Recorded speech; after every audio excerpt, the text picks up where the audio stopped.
Mondo Cool. That's right, boys. Mondo Cool.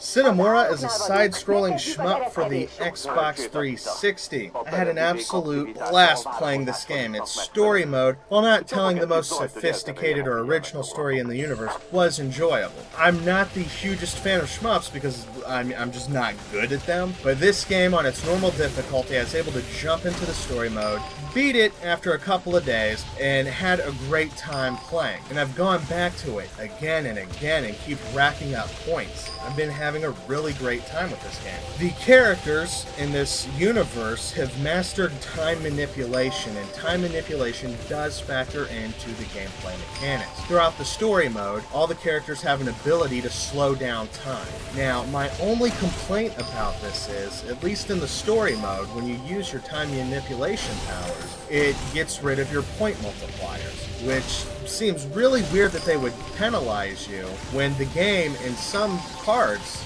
really look like they're designed for you to be using that time manipulation. So I can't quite get my head around that. Now, what really drew me into the story is one of the characters, his son dies, and he launches this all-out offensive against the Empire to take vengeance. And he blackmails this other character into doing some dirty work for him, and he hires this big menacing robot because that's the only pilot skilled enough for this part of the mission. And it's just an interesting story that I latched onto. There's also different perspectives. The people that are fighting against the Empire, the Enkies, you get to see a storyline with them. And one of the things about the story that I really appreciated is one level, you will see one character and you'll see the radio chatter, and then in the next level, you'll see what that other character was doing at the same time. So again, it brings in that time element where you're seeing exactly what was happening on both ends of the story, which I thought was really cool. It's not that big of a deal. Most people probably won't even pay attention to the story. Now, there's this one part of the game that I and many others found frustrating. I'd made it through the whole game, hadn't died once, and then I hit this point, just slammed into a brick wall, ran through all of my credits, and had to start over. It's like, what am I doing wrong? And I thought that the game did a bad job of explaining this until I started paying attention. You actually have to read some of the dialogue between characters. This was during my first playthrough, and I was really getting into the game, and I started not paying attention. During the gameplay, I started glossing over some of the story elements. If you hold down the left bumper, it'll fast forward. I wanted to get back into the intense shooting. Now, the biggest part of the story is told in between levels, where you just get a black screen with white text, and that I was following along with very intently while the game loaded. I was reading that and I was getting really interested in it, but sometimes during the gameplay, I was just really wanting to play this game, so I was like, come on, let's skip this. And apparently, I should not have done that because the character you're talking to on the radio tells you how to get through this part. You have to blast open a pipe, you fly in, you're supposed to hide behind some trash so that you can get past some landmines in this little maze area, and that's the first time that the difficulty really stands up and slaps you in the face. Now, there's another point in the game where that difficulty stands up and slaps you in the face. There's a boss called Domus, which I really liked the Domus fight. It's very interesting. It's this giant circular maze full of lasers, and you have to fly in, dodging things, shooting enemies to rack up more time.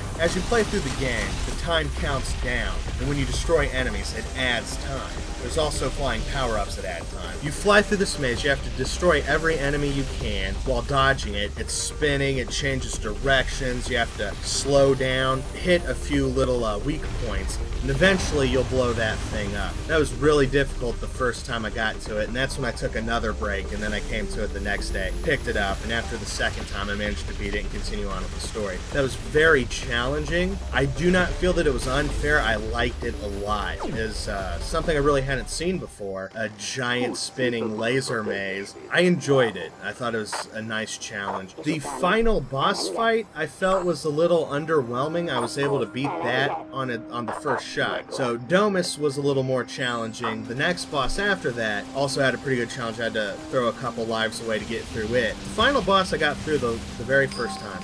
I'm pretty sure that if I got hit exactly one more time, I would have died, but I still got through on the first try, so.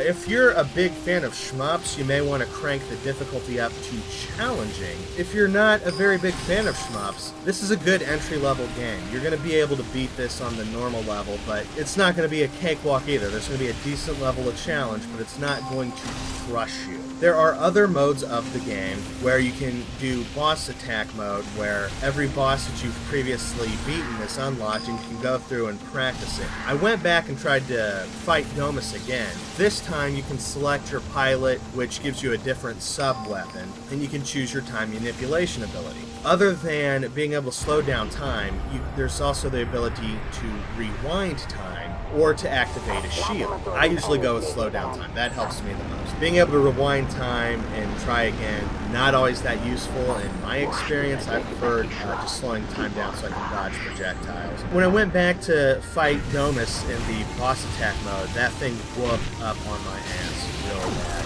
So I think the challenge is a little bit steeper in boss challenge mode. There's also a score attack mode and an arcade mode where there's no story. You just go in. The challenge is much higher, and it's all about racking up points. In these modes, you're not penalized for using your time manipulation powers, which is cool and makes sense. I don't know why it is that way in the story mode, though.